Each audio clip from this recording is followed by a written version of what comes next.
So when Seth was talking about embrace the vision, is this what he was talking about?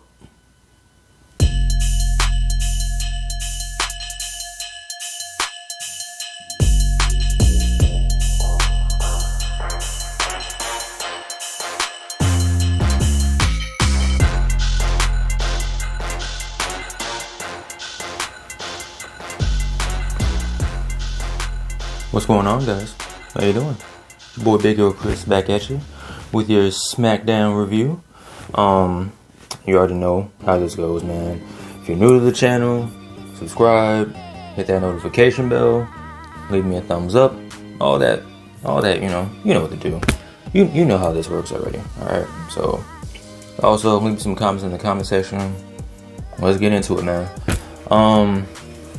So this week's episode of Smackdown, it was alright. It wasn't bad, it wasn't horrible, it wasn't trash, but it wasn't the greatest thing ever. It was alright. Okay, there was one thing in particular that I gotta talk about, and that's this whole thing going on with Reginald. Like, okay, so this whole thing with Reginald and Nia Jax and Shayna Baszler and Sasha Banks and Bianca Belair, this whole thing, man, I don't know how I feel about it. There's a small part of me that is entertained because Reginald is an entertaining dude. All the people involved are entertaining, but overall, when it comes to the storytelling and the booking, you look at the fact that Sasha Banks and Bianca Belair, that's going to be one of your main events for WrestleMania. They're going to be fighting for the SmackDown Women's Championships. The SmackDown Women's Championship. Not this Sunday, but next Sunday, Sasha and Bianca are going to team up to face Nia and Shayna for the WWE Women's Tag Team Championships.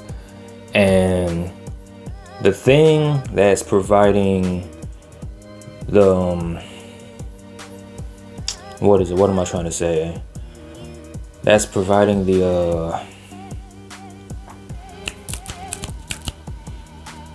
driving force isn't the quest to see who's better. It isn't to see, okay, if we win the tag team champions, we have to go on to WrestleMania, and then we'll be the second people to go on the WrestleMania event as tag team champions, but fighting against each other. No. None of that. The thing that's driving this storyline is Reginald. They are fighting over the affection of Reginald. So we have Reginald, who started off as a sommelier for Carmella. Carmella fired him last week. You had Sasha Banks slap him last week. And then also last week, Nia Jax sees him backstage and she says, oh, he's cute. So now this week, Reginald comes out with Nia and Shayna on Raw. And then tonight, last night on SmackDown, they have a little shopping spree montage. And the shopping spree montage kind of reminded me of that episode of South Park, where the crab people took over and they found out that Kaale was trying to infiltrate the crab people. So they did a little shopping spree montage to turn him into a crab person. That's what I thought of. Random, I know, but whatever. But yeah, this whole thing is centered around Reginald. I don't know, man. Like, does it feel like Reginald is taking more of the spotlight away from the women's division? I know it's still the women's division, but it seems like it's more focused on Reginald.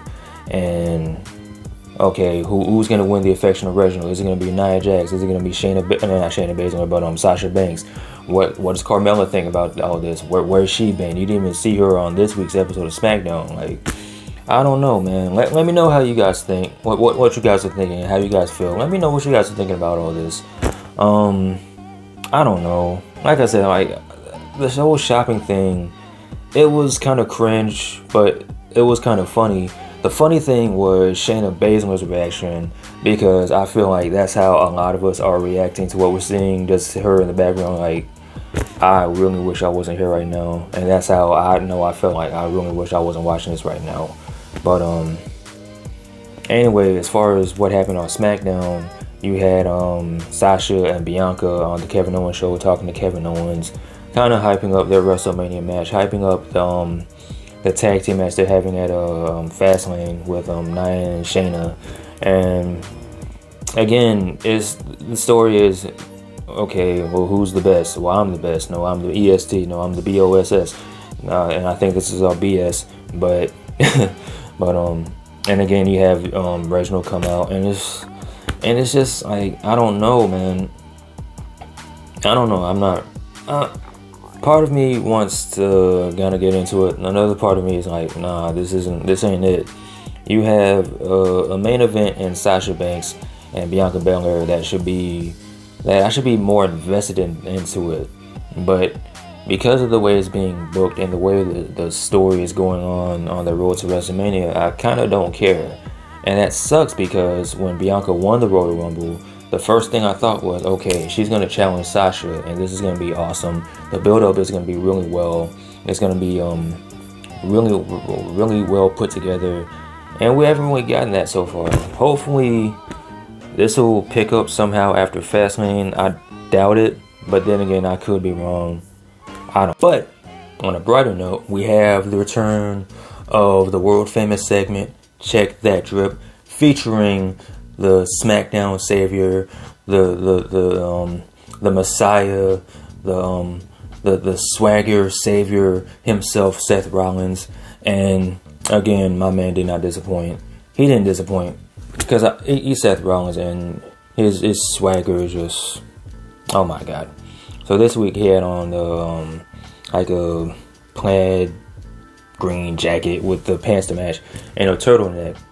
And I don't know if he's been watching WandaVision. I don't know if he's up on his meme game. He figured, okay, Vision has a turtleneck, so I'll rock a turtleneck too.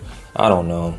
But he used to a backstage segment with Seth Rollins talking to Kaale Braxton about Cesaro, and how he called Cesaro a waste of space or something like that. And Kaale told him that Cesaro and Murphy are having a rematch from last week tonight, and he's like, oh, okay. He has this look in his eye, like, I bet.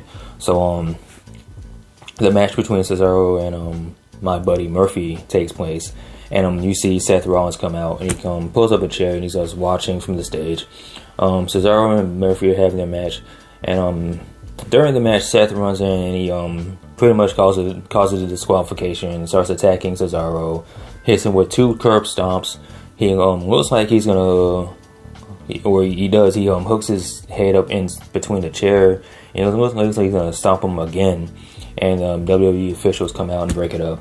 And then after that, you have him going backstage, and you see him and Shinsuke lock eyes, like they got a little beef going on.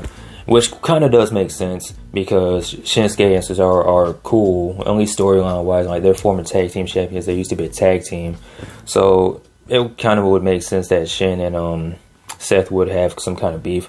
I don't know if this is going to lead to Cesaro versus Seth, or Seth versus Shinsuke.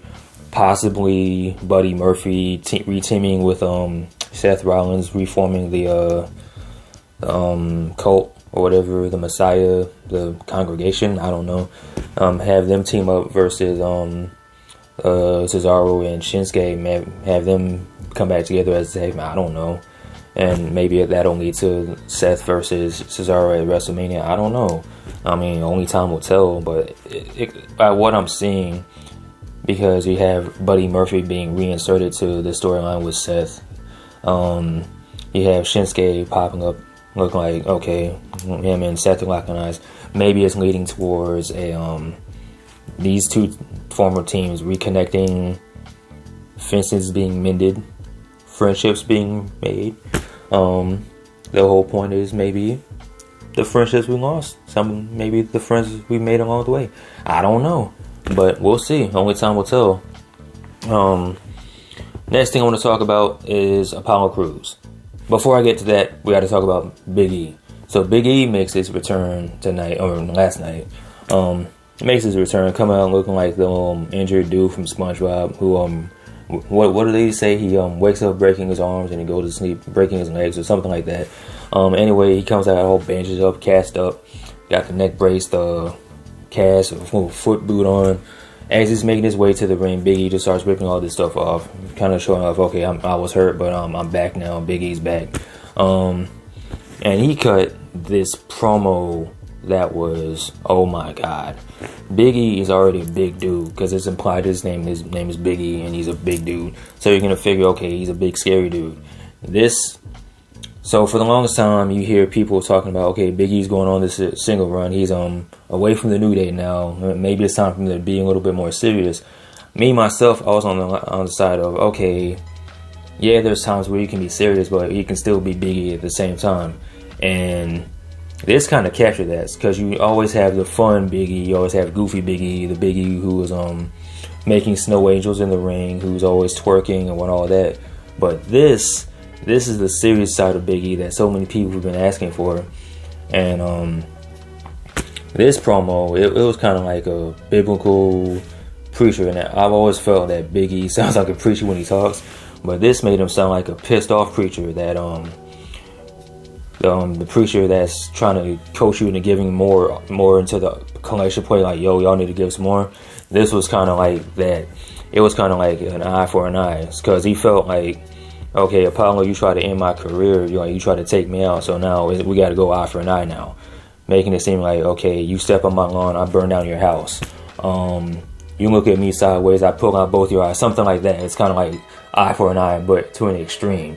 So now you have this serious Big E promo, and he's calling out for Apollo. He's like, Apollo, where you at, man? I'm right here. I know you're here. Where are you? He's calling him out like, look, if you want this, you want the Intercontinental title, I'm right here. I'm not going nowhere. Apollo doesn't come out. So then Big E makes an open challenge. All right, I'm making an open challenge. Whoever wants the Intercontinental title, come and get it. If you feel like you can beat me, come and get it. Out comes Big Head Burger King Corbin. He comes out talking about, oh, if he didn't have on his fancy suit, he would come down and beat him for the Big E for the big Intercontinental title. And then Sami Zayn comes out like, whoa, I'll do it. I'm here. I want my rematch. I never got my rematch. So now they're going, Big E, and not Big E, but Sami Zayn and King Corbin are going back and forth like who should face Big E. And Big E he's getting fed up. He's like, look, whoever comes to the ring first, you got the shot. Sami just runs to the ring and he's like, alright, I'm here. And then Big E just goes to commence to just whoop this man like he owed him money. Hit him with a big ending. Retains the title 1, 2, 3. After the match, he's celebrating. He's like, you can still hear him calling out for Apollo. He's like, Apollo, where you at? Where you at? Then Apollo's music hits. And now Big E's like looking, like, all right, where you at? Where you at? Where you at? Which way you gonna come from? And then Apollo comes out of nowhere and attacks him again. And then he attacks him, beat down, hits him with the steel steps again. And the whole time, while Apollo was beating down Big E, you can hear him talking in his Nigerian accent. I didn't get a chance to talk about this last week. I didn't post a review last week. I missed SmackDown last week. Ironically, I was instead of watching SmackDown, I was watching Coming to America. So when after I got done watching the movie, I watched the clips on YouTube to see what I missed, and I see that now Apollo is actually talking Nigerian, like he's embracing his Nigerian side to the fullness, like he's coming out full Nigerian accent. I'm like, wow, so I miss Nigerian Apollo while I'm watching Coming to America. And you kind of figure, okay, if someone was probably watching Coming to America, figure, okay, Coming to America is coming out, let's have Apollo talking a Nigerian accent or whatever. So this week, as Apollo is beating down Big E, you can hear him talking trash to Big E with the Nigerian accent. I'm like, okay, so that's he's serious about it. He's really going full on with that Nigerian accent. So yeah, they show the graphic that it's now gonna be Big E versus Apollo at Fastlane. Okay, all right, cool. I kind of want to see them go to WrestleMania, so I'll talk about that at another time. All right, last thing, and of course it's main event time. The show opens up. SmackDown opens up tonight, or last night. I keep doing that. SmackDown opens up with Edge. Edge comes out. He's talking about how Roman Reigns was last week talked about how he didn't want to hurt Edge and all this, and then you have Daniel Bryan kind of going behind his back or behind Edge's back to get his match at Fastlane with Roman Reigns for the championship. And my thing is, Edge, you have your match at WrestleMania. You're good. You can just chill out until WrestleMania. You really don't have to do anything. Now, I can see it if it's from the point of view of, okay, it's more than just a match now. Roman Reigns made it personal. I want Roman Reigns. I don't want to face anybody else. After I get the WWE Championship or the Universal Championship, then it's whatever. But right now, I want to not only just go on to WrestleMania for the WWE Universal Championship, I have to beat Roman Reigns. If you would have put it like that, alright, that's justified. It makes sense because now you have your eyes on the target being the Universal Championship, and the person that's holding that championship being Roman Reigns. Alright, cool. But it didn't come across like that. It just came across like, oh, Daniel Bryan, you got your match with Roman before I did, but it's like, bro, you won the Royal Rumble, so you're good. So throughout the night, you see Jey Uso walking in the back, and him and Edge are talking, and Edge is kind of like, hey man, what's going on? What you got going on, man? You're too talented for this. You're too talented to be Roman Reigns' lapdog. You're better than this. And Jay's not trying to hear this. Like you can kind of tell that there's part of him that's kind of like, okay, this kind of makes sense, but he kind of snaps out of it. And like, I'm not really trying to hear you right now. Just get out of my face, bro. So this is all leading up to the contract signing between Daniel Bryan and Roman Reigns to make their match at Fastlane official. And yeah, you already know how this goes when it comes to a WWE contract signing. If you've seen one contract signing, you've seen them all. It's very few times that any wrestling contract signing it deviates from the plan. Like you already know how this is going to turn out. So it comes back from commercial. You see Roman Reigns and Paul Heyman and Jey Uso and Adam Pearce in the ring. You see Daniel Bryan doing the yes chants. So they get the contract signing under the way. And you already know how this goes. When it comes to Roman Reigns, he's the head of the table. They should already have a chair set up for him at the head, because you know we had many contract signings with Roman. We know that he's the head of the table. It says so on his shirt. Head of the table. Put the chair at the head of the table for him. Come on now. So the contract signing goes like Roman Reigns pretty much saying, look, you did what you had to do to get this match. Over the past couple weeks, you got the steel cage match. You beat Jay. That was last week. This week, I ain't feeling it. I ain't signing nothing. Screw you. And Daniel Bryan's like, all right, cool. You won't sign it. I'll sign it. I'm excited about it. And he pretty much trolls Roman Reigns into signing the contract, because Daniel Bryan signs it. And he's like, look, man, I thought you were the head of the table. I didn't think you would back down from a challenge. I didn't think you were a coward. I thought you were a man of your word. Look, if you don't want to be head of the table, maybe I'll be the head of the table. Maybe I'll be the new head of the Samoan dynasty. I think you're off in a sequel like me. I'm real cool. I'm likable. And this whole time while Daniel Bryan is just trolling Roman Reigns, you could just see it in Roman Reigns' face that he is pissed off. He wants to explode, and he's just over there shaking it. He's just like, look, just give me the contract. And he signs it, and he signs off on the contract. So the contract signing ends with Daniel Bryan saying, look, I'm gonna do to you what you, like, no. What did he say? He just said, I did what you couldn't do, and that was beat Jey Uso, which is true. Like, Roman, well, he did beat him, but Daniel Bryan made Jey tap out. He made him quit. And that's something that Roman Reigns couldn't do. Like, they had two matches together where Roman Reigns won, but it wasn't like a clean win. It wasn't like a straight up win, right? So Daniel Bryan does have that over him. Daniel Bryan was saying that people have been saying that he is better than Roman Reigns. They've been saying this for the longest time. So all that ends. Jay flips the table. He's like, look, man, I'm tired of you disrespecting me. I'm tired of disrespecting Big Goose. Look, how about this? How about at Fastlane, I'm the special enforcer, so this thing is called down the middle. Even though, you know, it's Jay, so he's not going to call him down the middle. this prompts Edge to come out. He's like, look, that's a great idea. So next week for SmackDown, the main event is going to be Jey Uso versus Edge, who I think he said that this is the first time in 11 years he's wrestled on SmackDown. So that's pretty big. So Jey and Edge are gonna face off, and whoever wins is gonna be the special enforcer for the championship match at Fastlane. And that sounds pretty dope. Like this is the first time we've seen Edge on. This will be the first time we've seen Edge wrestle on SmackDown in 11 years. I didn't realize it was that long. It's gonna be real cool to see Edge wrestle. And we've never seen him wrestle Jey before, so that's going to be interesting. Give us a little preview, kind of a little taste of what to expect between Edge and Roman or whoever. Going towards Fastlane. Now, speaking of Fastlane, you have the championship match between Roman and Daniel Bryan. And now you have this added catch of who's going to be the special enforcer. I think it's going to lean towards Edge. I think Edge is going to pull it out. He's going to win next week. He's gonna beat Jey, and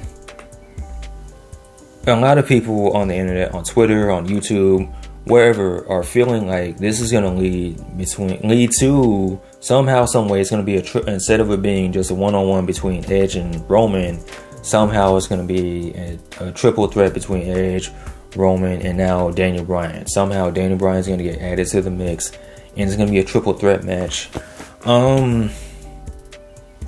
On the one hand, okay. I've had a couple seconds to think about it. Quick, right? But I'm kind of cool with it. I know people are not feeling it. People have been saying, okay, it doesn't need to be a triple threat match. You have people like me who think, okay, it'll be cool if it. Honestly, I'm cool either way. If it's a one-on-one, if it's a triple threat, I'm cool either way. I feel like a triple threat match would kind of add a little bit more to it, because now it's not so clear-cut as who's going to win. Well, obviously, right? Because you have more people involved in the match. But I don't know, man. Only time will tell. I don't know. We'll see. We'll see what happens next week on SmackDown. And from there, we'll see what happens on Fastlane. And then hopefully the build to WrestleMania will start to be a little bit more clearer. Because so far, besides from the couple matches that we kind of do know about, I haven't really been all that hyped from WrestleMania. I mean, WWE really hasn't given me all that reason to be. Hopefully it'll clear up around Fastlane, but I don't know, man. Who knows? I don't know. But those are my thoughts. That's what I think, man. Let me know in the comment section what you guys think. You know, like, comment, subscribe, all that fun jazz. What did you think about this week's episode of SmackDown? What do you think about Edge returning to SmackDown to wrestle next week?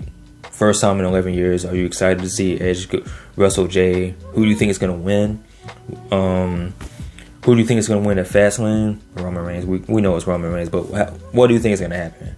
Let me know in the comment section below. Until we meet again, man. Peace. Jesus.